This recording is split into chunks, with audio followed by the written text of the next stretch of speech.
Good morning, everyone. Welcome to the CR International School Online Study System. Myself Sumit Thakkar. Last जो lecture था हमारा light का, उस लोग में हम लोगों ने relation between focus and radius of curvature पढ़ा था। मतलब एफ और आर के बीच में रिलेशन हमने डिस्कस किया था, जो कि मैंने आपको डेरिवेशन कराया था कॉनकेव मिरर के लिए।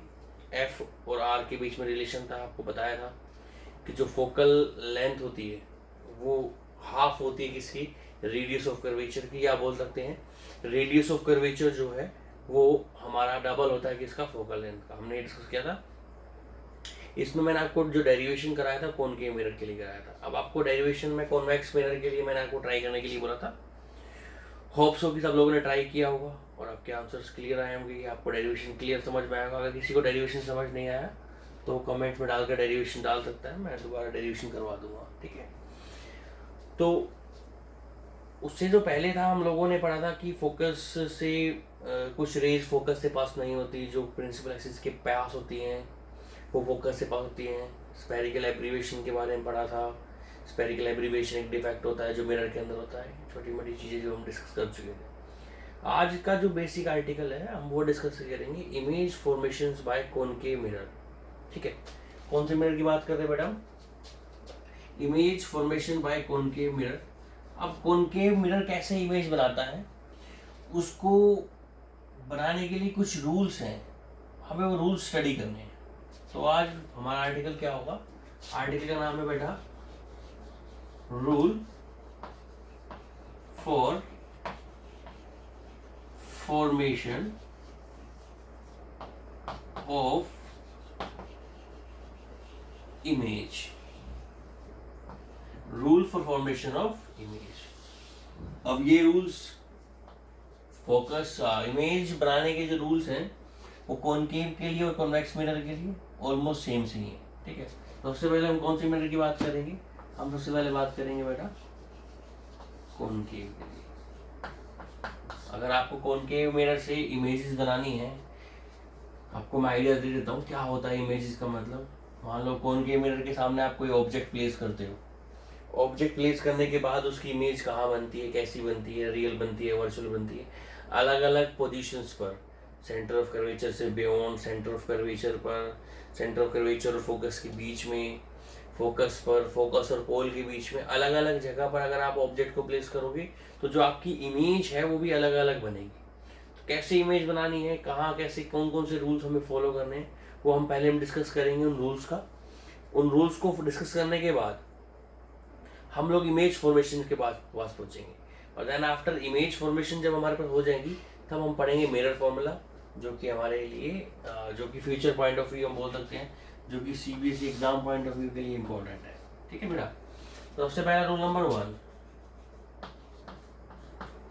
रूल नंबर वन क्या बोलता है? मान लो ये आपके पास कोई कॉनकेव मिरर है। आपको पता है कॉनकेव मिरर में हम पॉलिश कहाँ से करते हैं? आउटर साइड पॉलिश करते हैं। ये हमारे पास क्या हो गया, इसका प्रिंसिपल एक्सिस। इस पॉइंट को क्या बोल देते हैं हम? पोल। इसको क्या बोल देते हैं हम? फोकस। इसको क्या बोल देते हैं हम? Centre of curvature. ये आप चीजें आप पहले पढ़ चुके हो, ठीक है। तो रूल नंबर फर्स्ट क्या बोलता है कि कोई भी रे अगर प्रिंसिपल एक्सिस के पैरेलल आती है, any ray which is parallel to the principal axis, जो प्रिंसिपल एक्सिस के पैरेलल आ रही है कोई भी रे, रिफ्लेक्शन के बाद हमेशा कहां से पास होंगी बेटा? फोकस से। This is the rule number one. Rule number first, rule number one क्या बोलता है कि कोई भी रे जो प्रिंसिपल एक्सिस के पैरेलल आ रही है, any ray which is parallel to the principal axis, reflection के बाद हमेशा कहां से पास होंगी? कॉमन पॉइंट फोकस से पास होगी, ठीक है। अब आता है rule number second. Second rule number जो है वो फर्स्ट का अपोजिट है। फर्स्ट का अपोजिट मतलब कि अगर कोई रे प्रिंसिपल एक्सिस के पैरेलल आ रही है तो वो फोकस से पास होगी, रूल नंबर फर्स्ट। और रूल नंबर सेकेंड क्या हुआ कि अगर कोई रे फोकस से आ रही है तो रिफ्लेक्शन के बाद वो क्या होगी बेटा? प्रिंसिपल एक्सिस के पैरेलल पास होगी। ये पोल, ये हमारा फोकस और ये हमारा सेंटर ऑफ कर्वेचर। तो हमने क्या ले लिया बेटा, कोई रे ले ली, किससे आ रही है बेटा ये रे, फोकस से होकर आ रही है, फोकस से आई, फोकस से आने के बाद मिरर पर फॉल हुई, मिरर पर फॉल होने के बाद क्या होगी, रिफ्लेक्ट, रिफ्लेक्ट होने के बाद किसके पैरेलल जाएगी बेटा ये, it passes, it moves parallel to the principal axis. हम बोल सकते हैं जो दूसरा रूल है वो पहले का रिवर्स है, इसी को बोलते हैं principle of reversibility of light. क्या बोलते हैं बेटा, principle of reversibility of light. Means light जिस पाथ से रिफ्लेक्शन के बाद गई, अगर उसको हम रिवर्स करेंगे, मान लो यहाँ पर आपने कोई मिरर रख दिया, तो मिरर रखने के बाद ये लाइट रिफ्लेक्ट होगी, रिफ्लेक्ट होने के बाद ये पैरेलल टू जाएगी किसके, प्रिंसिपल एक्सिस के पैरेलल जाएगी, और फिर रिफ्लेक्शन होने के बाद किससे पास हो जाएगी, फोकस से। तो लाइट जो है वो प्रिंसिपल ऑफ रिवर्सिबिलिटी को फॉलो करती है। ये हमारा रूल नंबर 2 है, जो कि फर्स्ट का जस्ट अपोजिट है। नाउ हम डिस्कस करेंगे रूल नंबर 3। रूल नंबर 3 क्या होता है, रूल नंबर 3 में मान लो आपके पास कोई मिरर है और आप चाहते हो कि मिरर के किसी पॉइंट पर मुझे नॉर्मल ड्रॉ करना है। ये मिरर हो गया हमारे पास, कॉनकेव मिरर, पोल, फोकस और सेंटर ऑफ कर्वेचर।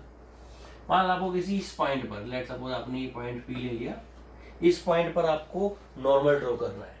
पी हम ऑलरेडी ले चुके हैं पोल के लिए, लेट्स सपोज हमने ये पॉइंट के ले लिया। इस पॉइंट पर आपको क्या ड्रॉ करना है बेटा, नॉर्मल। तो नॉर्मल अगर ड्रॉ करना है तो नॉर्मल हमेशा एक लाइन होती है जो कहां से पास होती है, सेंटर ऑफ कर्वेचर से। Normal is a line which passes through centre of curvature. Clear है, ठीक है। अगर मान लो आपको कोई कहे कि पोल पर नॉर्मल ड्रॉ करो, पी पॉइंट पर, पोल पर नॉर्मल क्या होगा, ऑब्वियस सी बात है किससे पास होगा, सेंटर ऑफ कर्वेचर से। सेंटर ऑफ कर्वेचर से पास होगा तो वो क्या हो गया हमारे पास, प्रिंसिपल एक्सिस। मतलब हमारा जो पोल है उस पोल पर जो नॉर्मल है, नॉर्मल कहाँ से, वो क्या होगा हमारा, वो होगा हमारा प्रिंसिपल एक्सिस। तो प्रिंसिपल एक्सिस को एक और चीज से डिफाइन कर सकते हैं, principal axis is a normal on a pole. ये डेफिनेशन भी हो सकती है प्रिंसिपल एक्सिस की। Principal axis is a what, principal axis is a normal on the pole. Rule number 3, first rule number 4। Rule number 4 क्या बोलता है वो सुन, देखो बेटा ये सारे रूल्स जो हैं वो आपको इमेज फॉर्मेशंस पे काम आएंगे। इमेज फॉर्मेशंस में कॉनकेव मिरर के जब हम रे डायग्राम बनाएंगे या फिर कॉन्वेक्स मिरर के जब हम रे डायग्राम बनाएंगे तो उनमें इमेज कैसे फॉर्म करनी है, कौन कौन से रूल ओबे करने हैं, वो रूल्स ओबे करने के बाद हम इमेज फॉर्मेशन बनाते हैं, इमेज बनाते हैं बेसिकली। तो वो जो इमेज बनती है उन्हीं इमेजेस के बारे में बात कर रहा हूँ मैं। तो हमारा रूल नंबर कौन सा बेटा है, रूल नंबर 4। यार सुना कि अगर कोई लाइट सेंटर ऑफ कर्वेचर से आ रही है और आपकी किस पर फॉल होगी, मिरर पर। सेंटर ऑफ कर्वेचर से आ रही है और आके फॉल हुई मिरर पर, तो रिफ्लेक्ट होकर ये वापस उसी रास्ते से जाएगी, उसी पाथ से जाएगी जिस पाथ से आई है। जिस रास्ते से आई थी उसी रास्ते से वापस चली जाएगी। कब, जब ये कहां से पास हो, सेंटर ऑफ कर्वेचर से। तो ये हमारे पास रूल नंबर कौन सा हो गया बेटा, 4। तो ये हमारे हो गए image formations by concave mirrors. ये उनके मैंने आपको 4 रूल बता दिए, 4 रूल आपको पता होंगे तो ही आप आगे स्टडी कर पाओगे। हम दोबारा सुन लो। रूल नंबर 1 हमारे पास क्या था कि अगर कोई लाइट प्रिंसिपल एक्सिस के पैरेलल आती है तो रिफ्लेक्शन होने के बाद किससे पास होती है, फोकस से। रूल नंबर 2 क्या था कि कोई लाइट अगर फोकस से पास हो रही है, ठीक है, तो रिफ्लेक्शन होने के बाद वो जाएगी किसके पैरेलल जाएगी बेटा, प्रिंसिपल एक्सिस के पैरेलल जाएगी। 3 कि किसी भी पॉइंट पर अगर नॉर्मल ड्रॉ करना है तो नॉर्मल कहाँ से पास होगा, सेंटर ऑफ कर्वेचर से। 4 अगर किसी भी पॉइंट पर मान सपोज 4 अगर कोई लाइट सेंटर ऑफ कर्वेचर से जा रही है तो रिफ्लेक्ट होने के बाद वापस उसी पाथ से जाएगी जिस पाथ से वो आई थी। This is the rule number 4। तो आज के लिए इतना ही है। नेक्स्ट लेक्चर में हम रूल्स पढ़ेंगे, rules formations for the image of what, convex mirror. Thank you.